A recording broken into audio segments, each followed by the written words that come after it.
ஆர்யா வந்து ட்ரெய்லரை பார்த்த உடனே நீங்கள் பார்த்துருப்பீங்க. வேண்டாம், இந்த வேண்டாம் ஆர்யா, நான் வேற எங்கேயும் சொல்கிறேன். நான் இல்லை, எனக்கு உடனே வேற எதுவும் வந்துச்சு, சென்சார் பண்ணிட்டேன் நான், சாரி. ஏன்னா அது மாதிரி ஃபிசிக்கலாக வச்சுட்டு வரும்போது லாட் ஆஃப் மோர் ஃபேன்ஸ் உங்களுக்கு ஃபாலோ பண்ணுவாங்க ஆர்யா. நீ சைக்கிளில் போகும்போது கூட ஃபாலோ பண்ண ஆரம்பிச்சிடுவாங்க. So it's really looking good. That's what it shows the dedication of artist.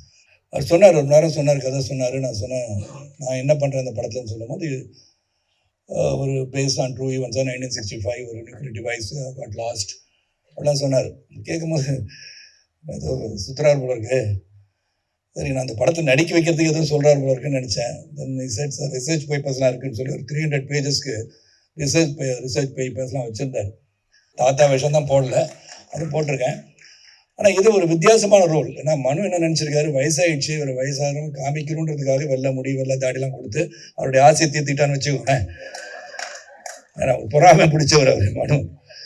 நான் வந்து பார்க்கணும், 4-5 கேர்ள்ஸோட உட்காந்த உடனே, சார் ஏன் சார் இங்கே உட்காந்துருக்கீங்க, அங்கே ஆர்யா வருவார். நாங்கள் சார் ஆர்யா மெதுவாக வருவார் சார், நான் உட்காந்துக்கிறேன் சார்ன்னு சொல்லி அவருக்கு பர்மிஷன் கேட்டு உட்காந்துட்டேன். நான் சொந்த மனைவிக்கும் தான் யார் என்று சொல்ல முடியாத ஒரு சூழலில் ஒர்க் பண்றவங்க தான் இந்த அன்சங் ஹீரோஸ். அடுத்ததா வந்து ஃபிட்டிங்கான ரோல் அப்படின்னா இவர்கிட்ட இருந்து தான் நம்ம பார்த்து தெரிஞ்சுக்கணும். அண்ட் இந்த படத்துல வந்து ஒரு வித்தியாசமான லுக்ல இருக்காரு. அகைன் இந்த சூப்பர் கதைக்கு ஒரு சுப்ரீம் ஸ்டார் கண்டிப்பா தேவை. The OG dude in the town. Let's welcome Sarathkumar அவர்கள்.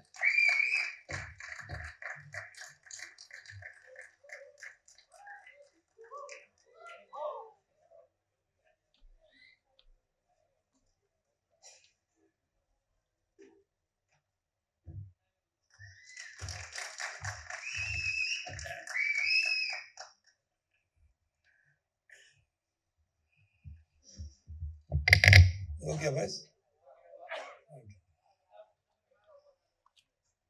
அனைவருக்கும் வணக்கம்.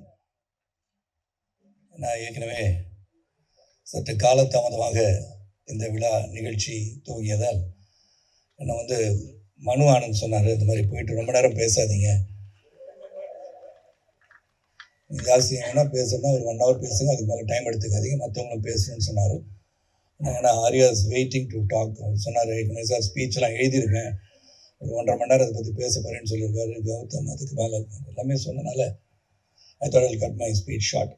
ஆனால் இதில் வந்து இந்த மிஸ்டர் எக்ஸோடைய producers of course Venkatesh sir, Lakshman sir, and of course பேவரிக், and the technicians, wonderful editor, நல்லா எடிட் பண்ணி பேசிட்டு போயிட்டார்.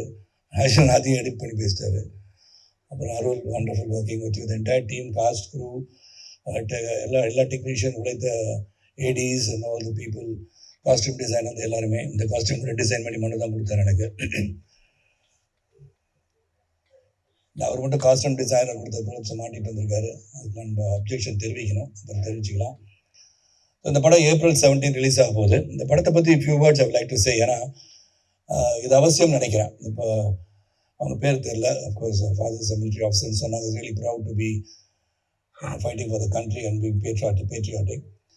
இதில் என்ன, இது வந்து ஒரு பேஸ்ட் ஆன் ட்ரூ ஈவெண்ட்ஸ்ன்னு சொல்லணும். அதுக்கு வந்து இந்த கதையை சொல்ல மனு என்னை வந்து பார்க்கும்போது அவர் சொன்னார், ஒரு நேரம் சொன்னார், கதை சொன்னார். நான் சொன்னேன், நான் என்ன பண்ணுறேன் இந்த படத்துலன்னு சொல்லும்போது, ஒரு பேஸ்ட் ஆன் ட்ரூ ஈவெண்ட்ஸ் 1965 ஒரு நியூக்ளியர் டிவைஸ் காட் லாஸ்ட் அப்படிலாம் சொன்னார். கேட்கும்போது ஏதோ சுற்றுறார் போல இருக்கு. சரி, நான் அந்த படத்தை நடிக்க வைக்கிறதுக்கு எதுவும் சொல்கிறார் போல இருக்குன்னு நினச்சேன். தென் ரிசர்ச் பேப்பர்ஸ்லாம் இருக்குன்னு சொல்லி ஒரு 300 பேஜஸ்க்கு ரிசர்ச் பேப்பர்ஸ்லாம் வச்சுருந்தார். இதில் ஒரு 2-3 பக்கம் பார்த்தோன்னே சொன்னேன், yes Manu, I think is lot of work on this, research has gone into it, like Prasanna said. ஏன்னா அது வந்து ஒரு பக்கம் நான் நிறைய படம் நடிச்சிட்டேன். நான் வந்து 172வது படம் நினைக்கிறேன் மிஸ்டர் எக்ஸு. அப்படி இருக்கும்போது பல படங்கள், பல கதாபாத்திரங்கள், தாத்தா விஷயம் தான் போடல, அது போட்டிருக்கேன். ஆனால் இது ஒரு வித்தியாசமான ரோல். ஏன்னா மனு என்ன நினச்சிருக்காரு, வயசாகிடுச்சு, ஒரு வயசாக காமிக்கணுன்றதுக்காக வெள்ளை முடி வெள்ளை தாடிலாம் கொடுத்து அவருடைய ஆசையை தீர்த்திட்டான்னு வச்சுக்கோங்க. ஏன்னா பொறாமை பிடிச்சவர் அவர் மனு. நான் வந்து பார்க்கணும், 4-5 கேர்ள்ஸோட உட்காந்த உடனே, சார் ஏன் சார் இங்கே உட்காந்துருக்கீங்க, அங்கே ஆர்யா வருவார். நாங்கள் சார் ஆர்யா மெதுவாக வருவார் சார், நான் உட்காந்துக்கிறேன் சார்ன்னு சொல்லி அவருக்கு பர்மிஷன் கேட்டு உட்காந்துட்டேன் நான். ஸோ இந்த படப்பிடிப்பை பற்றி சொல்லணும். இந்த பேசிக்கலி இங்கே வந்து அவங்க துரந்தரை பற்றி மென்ஷன் பண்ணாங்க. So there are a lot of unsung heroes who protect the country. அது வந்து ஒரு பிக்சர் ஃபார்மேட்டில் மக்களுக்கு போய் கொண்டு போய் சேர்க்கறதுக்கு வந்து not many people attempt these things. அந்த விஷயத்தில் மனுவுக்கு உண்மையிலே பாராட்டணும். 2023 துவங்கினாலும் பொறுமையாக அந்த படத்தை எடுத்து சிறப்பாக கொண்டு வரணும்னு நினச்சதுதான். It's not easy talk to get all the cast and crew that been hearing. எல்லாரும் பார்த்தீங்கன்னா ஸ்டால்வர்ட்ஸ்னே சொல்லலாம். அந்த ஆரியா வந்து ட்ரெய்லரை பார்த்த உடனே நீங்கள் பார்த்துருப்பீங்க. வேண்டாம், இந்த வேண்டாம் ஆரியா, நான் வேற எங்கேயும் சொல்கிறேன். நான் இல்லை, எனக்கு உடனே வேற எதுவும் வந்துச்சு, சென்சார் பண்ணிட்டேன் நான், சாரி. ஏன்னா அது மாதிரி ஃபிசிக்கலாக வச்சுட்டு வரும்போது லாட் ஆஃப் மோர் ஃபேன்ஸ் உங்களுக்கு ஃபாலோ பண்ணுவாங்க. ஆரியா நீங்கள் சைக்கிளில் போகும்போது கூட ஃபாலோ பண்ண ஆரம்பிச்சிடுவாங்க. So it's really looking good. That's what it shows the dedication of artist. The actors வந்து மெனக்கடல்னு ஒன்று இருக்கு இல்லையா. இந்த கதாபாத்திரம் என்னன்னு சொல்லி மனு சொன்ன உடனே I think Arya's put a lot of efforts and so with Gautham Karthik. இன்னைக்கு என்னுடைய 40 ஆண்டு காலம் என்னுடன் பயணிக்கிற ஒரு சகோதரர் வந்து, ஆனால் இது வந்து கார்த்திக் சாரோட பையன் தானே கேட்டார். ஏன் அப்படின்னா, இந்த படத்தில் வித்தியாசமாக தெரிகிறாரு, இந்த படத்தில் ஒரு வித்தியாசம் தான் இருக்காரு, வித்தியாசமாக நடிச்சிருக்காருன்னு சொன்னேன். All the other girls and then Manju ma'am சொல்கிறதுக்கு காரணம் அவங்க தான் எங்கள் எல்லாரும் டைரக்ட் பண்ணுறாங்க. அதில் பார்த்தாலே தெரியும் தே ஆர் த பீப்புள் அப்படின்னு சொல்லி எங்களுக்கு வந்து ஆர்டர் போட்டு அனுப்புகிறாங்க. அது ஒன்று. Then the captain of the ship Manu and dedicated person சொல்லிட்டேன். அண்ட் கேமராமேன் பற்றி சொல்லிட்டேன். திபு இட் கிரேட் ஜாப், மாற்று கருத்தே கிடையாது. இது என்னென்னா அந்த பியூட்டி ஆஃப் சச் ஃபிலிம்ஸ். நிறைய பேர் வந்து வாருக்கு போகிறாங்க, வராங்க, ஒரு நாட்டை காப்பாற்றுறாங்க. அவங்க வந்து பரம்வீர் சக்ரா, வீர் சக்ரா எல்லாம் கிடச்சி பாராட்டப்படுவாங்க. ஆனால் அவங்களையும் மீறி பல பேர் இந்த நாட்டை பாதுகாக்காத பல நாடுகளில் இருந்து இந்த நாட்டை வந்து ப்ரொடெக்ட் பண்ணுறத ஒர்க் பண்ணுறவங்க வெளியே தெரியாது. ஏன்னா அவங்க சொல்லவும் முடியாது.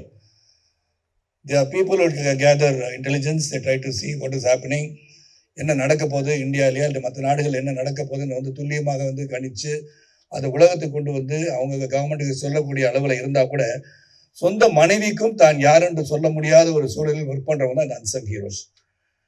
அண்ட் அந்த மாதிரி அன்சங் ஹீரோஸை நம்ம எப்படி பாராட்ட முடியும்னா, இந்த மாதிரி படம் எடுத்தால் தான் பாராட்ட முடியும்.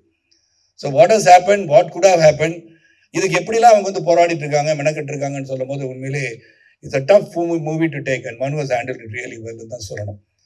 ஏன்னா அசர்பைஜான்லாம் ஷூட்டிங் போகும்போது it was really difficult. And single ஷாட்டில் தான் எல்லாம் எடுத்தோம் சில ஆக்ஷன் சீன்ஸ். ஆரியா கூட சொன்னேன், சார் பிரமாதம் சொல்லி போடணும். என்ன பிரமாதம் ஆரியான்னு கேட்டேன். பிரமாதம் ஆச்சு சார் அந்த ஃபைட் அப்படின்னாரு. ஆனால் படத்தில் ஃபுல்லாக வைக்க முடியாதுன்னு நான் நினைக்கிறேன். ஏன்னா எல்லாருமே ஃபுல் ஷாட் வச்சோம்னா அது வரும்னு நினச்சி போய் பார்த்து நானும் பல பேர்கிட்ட சொல்லிட்டு அவ்வளோ இருக்கா அதோட ஆக்ஷன் இருக்கும். So it's a very interesting film. நல்ல கோர்வையாக நீங்கள் பார்த்தீங்க. The amount of money spend இந்த ஸ்கேலுக்கு when you take a project like this, அதுக்கு வந்து ஒரு தயாரிப்பாளர் தைரியமாக இருக்கணும். ஏன்னா இந்த ஸ்கேலில் இந்த படத்தை எடுக்கிறதுக்கு வந்து மனுவுக்கு சப்போர்ட்டாக இருந்த தயாரிப்பாளருக்கு உண்மையிலே நான் பாராட்டு தெரிவிச்சுக்கிறேன். It's really important to support such a film. And 3 years wait. பல பேர் வந்து விட்டுருவாங்க. இதில் வந்து வேற எந்த ப்ராப்ளம் கிடையாது. தே வந்து கூறு தீட்டினாங்கன்னு சொல்லுவோம் இல்லையா, அது அப்படியே தீட்டி ஒரு சிறந்த படத்தை கொடுக்கணும்னு சொல்லும் போது it is landed at a time and Durandhar mat history. So அப்போ இந்த மாதிரி படங்கள் வரணும்னு நினைக்கிறவங்களுக்கு இது வந்து உண்மையிலே வரப்பிரசாதமாக இருக்கும்னு நம்பிக்கை எனக்கு இருக்குது. And Manu, thank you for giving me this opportunity to work along with you and Arya and Gautham கார்த்திகோட நடிச்சிருக்கேன்.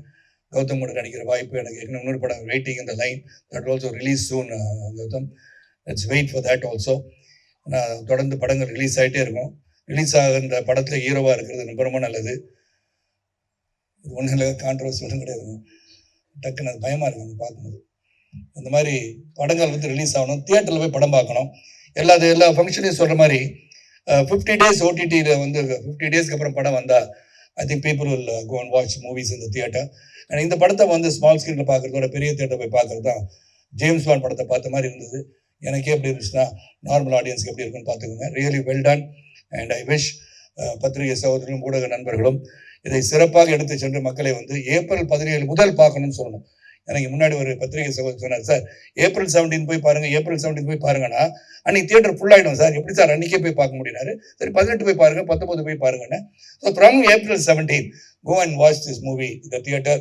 மிஸ்டர் எக்ஸ் யார், அது என்ன பண்ணியிருக்காரு, எவ்வளோ காதல் காட்சி இருந்தது, அந்த மிஸ்டர் எக்ஸ் யார், இதெல்லாம் வந்து April 17 உங்களுக்கு கண்டிப்பாக தெரியும். And it's great effort. And இந்த மாதிரி ஒரு அன்சங் ஹீரோஸை வெளியே கொண்டு வந்த தயாரிப்பாளர்களுக்கும் the entire crew for working so hard in this project. அந்த மெனக்கடலுக்கு இந்த படம் வெற்றி பெற வேண்டும் என்று கேட்டுக்கொண்டு எல்லாம் உள்ள இறைவனை வேண்டி நல்லது நடக்கட்டும் என்று சொல்லி ஜாதி மத மொழிபேதமற்ற புதிய சமுதாயத்தை உருவாக பாடுபட கேட்டுக்கொண்டு விடைபெறுகின்றேன். நன்றி, வணக்கம்.